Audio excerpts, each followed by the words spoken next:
ಬನ್ನಿ ಈಗ ಗಟ್ಟಿ ಸೊಪ್ಪು ಹಾಗೂ ಜೋಳದ ರೊಟ್ಟಿ ಹೇಗೆ ಮಾಡೋದು ನೋಡೋಣ. ಈಗ ಸೊಪ್ಪು ತೊಗೊಂಡಿದ್ದೀನಿ, ಒಂದು 4 ಕಟ್ಟಷ್ಟು ಪಾಲಕ್ ಸೊಪ್ಪು, ಎಲ್ಲ ಮಿಕ್ಸ್ ಸೊಪ್ಪು ಕೂಡ ಹಾಕ್ಕೊಂಡು ಮಾಡ್ಬೋದು ಗಟ್ಟಿ ಸೊಪ್ಪನ್ನು.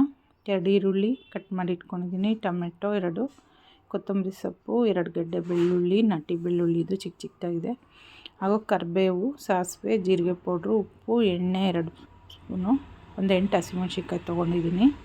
ಹಸಿಮೆಣ್ಸಿನ್ಕಾಯಿ ಬೇಡ ಅಂದರೆ ನೀವು ಖಾರದ ಪುಡಿನೂ ಹಾಕ್ಕೋಬೋದು. ನೋಡಿ ಎಣ್ಣೆ ಹಾಕುತ್ತಾ ಇದ್ದೀನಿ. ಈಗ ಸಾಸಿವೆ, ಕರಿಬೇವು, ಇದು ಬೇಗನೆ ಆಗೋಗುತ್ತೆ ಗಟ್ಟಿ ಸೊಪ್ಪು. ಈರುಳ್ಳಿ ಹಾಗೂ ಬೆಳ್ಳುಳ್ಳಿ ಜಜ್ಜಿ ಹಾಕ್ಕೊತಾ ಇದ್ದೀನಿ.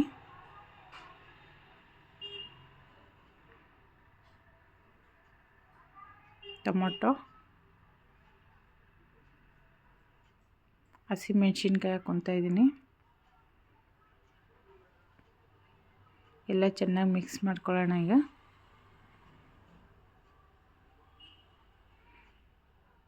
ನೋಡಿ, ಈಗ ಬೆಂದಿದೆ. ಈಗ ಸ್ವಲ್ಪ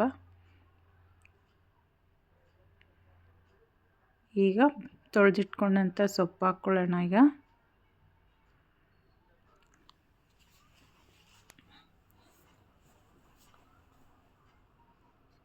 ಹಾಗೂ ಕೊತ್ತಂಬರಿ ಸೊಪ್ಪು ಒಂದು ಹಿಡಿ ತೊಗೊಂಡಿದ್ವಲ್ಲ ಅದನ್ನ ಹಾಕ್ಕೊತಾ ಇದ್ದೀನಿ. ಹಾಗೂ ಅರ್ಧ ಸ್ಪೂನ್ ಜೀರಿಗೆ ಪೌಡ್ರ್ ಹಾಕ್ಕೊತಾ ಇದ್ದೀನಿ. ಉಪ್ಪು ಎಲ್ಲವನ್ನು ಹಾಕಿ ಈಗ ಸ್ವಲ್ಪ ಸೊಪ್ಪು ಒಗ್ಗರಣೆ ಜೊತೆ ಎಲ್ಲ ಬೇಯೋ ತನಕ ಮುಚ್ಚಿಟ್ಬಿಡೋಣ.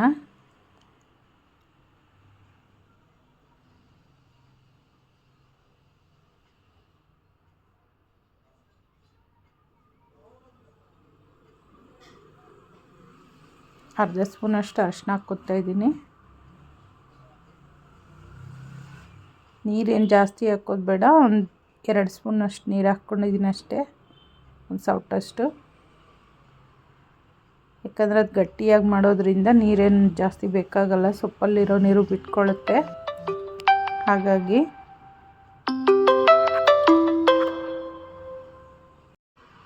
ನೋಡಿ ಈಗ ಚೆನ್ನಾಗಿ ಬೆಂದಿದೆ.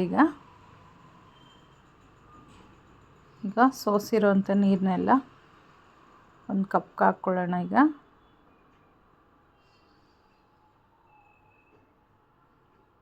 ಇದನ್ನ ಈಗ ಸ್ಮ್ಯಾಶರಿಂದ ಎಲ್ಲ ನುಣ್ಣಗೆ ಸ್ಮ್ಯಾಶ್ ಮಾಡ್ಕೊಳ್ಳೋಣ. ಮೆಣಸಿನ್ಕಾಯಿ, ಟೊಮೆಟೊ, ಬೆಳ್ಳುಳ್ಳಿ ಎಲ್ಲ ಸೊಪ್ಪು ಜೊತೆ ಚೆನ್ನಾಗಿ ನುಣ್ಣಗಾಗಬೇಕು.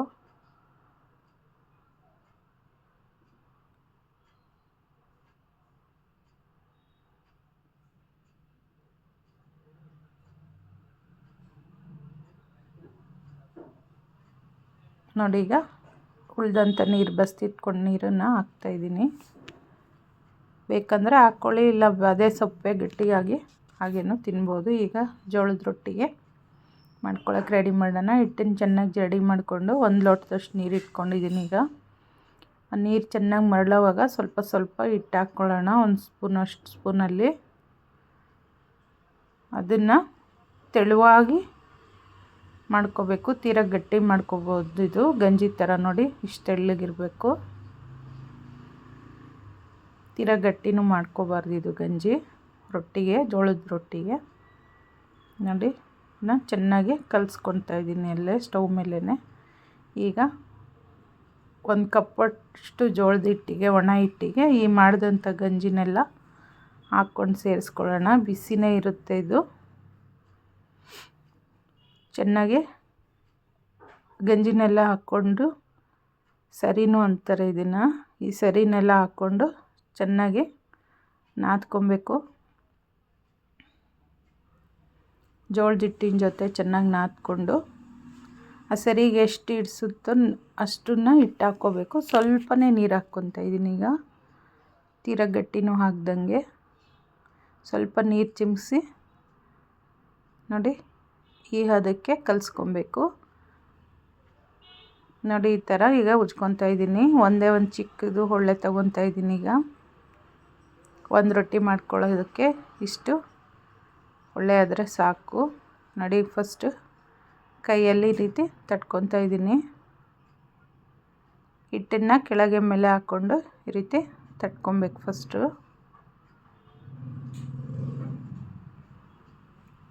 ಹೆಂಚು ಕಾಯಕ್ಕೆ ಇಟ್ಟಿದ್ದೀನಿ. ಈಗ ಅರ್ಧ ತಟ್ಕೊಂಡ್ಮೇಲೆ ಈ ರೀತಿ ಚಪಾತಿ ಉಜ್ಜೋ ಲಟ್ಟಣಿಗೆ ಸಹಾಯದಿಂದ ಈ ರೀತಿ ಉಜ್ಕೊಂಡ್ರೆ ಈಸಿಯಾಗಿ ಬೇಗನೆ ಆಗೋಗುತ್ತೆ ಜೋಳದ ರೊಟ್ಟಿ.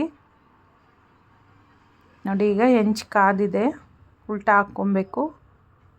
ಮೇಲೆ ಹಿಟ್ಟೆಲ್ಲ ಇರುತ್ತಲ್ಲ ಅದನ್ನು ಬೇಗನೆ ಅದು ಕೆಳಗಡೆ ರೊಟ್ಟಿ ಬೇಯೋಷ್ಟರಲ್ಲಿ ಈ ಹಿಟ್ಟನ್ನೆಲ್ಲ ಒರೆಸ್ಕೊಂಬಿಡಬೇಕು. ತ್ಯಾವ್ದ ಬಟ್ಟೆಯಲ್ಲಿ, ಒದ್ದೆ ಆಗಿರೋ ಬಟ್ಟೆಯಲ್ಲಿ ಹಿಟ್ಟೆಲ್ಲ ಒರೆಸಾದ್ಮೇಲೆ ಉಲ್ಟಾ ಹಾಕ್ಕೊಳ್ಬೇಕು. ಈಗ ಎರಡೂ ಕಡೆನೂ ಯಾವ ಕಡೆ ಬೆಂದಿಲ್ಲ ನೋಡಿಕೊಂಡು ಅಂಚುಗಳನ್ನೆಲ್ಲ ಬೇಯಿಸ್ಕೊಳ್ತಾ ಇದ್ದೀನಿ. ನೋಡಿ ಈಗ ಅಂಚುಗಳೆಲ್ಲ ಬೆಂದಾಗಿದೆ. ಈಗ ರೊಟ್ಟಿ ರೆಡಿಯಾಗಿದೆ. ಗಟ್ಟಿ ಸೊಪ್ಪು ಜೊತೆ ರೊಟ್ಟಿ ತುಂಬಾ ಟೇಸ್ಟಿಯಾಗಿರುತ್ತೆ. ನೀವು ಒಮ್ಮೆ ಟ್ರೈ ಮಾಡಿ ನೋಡಿ.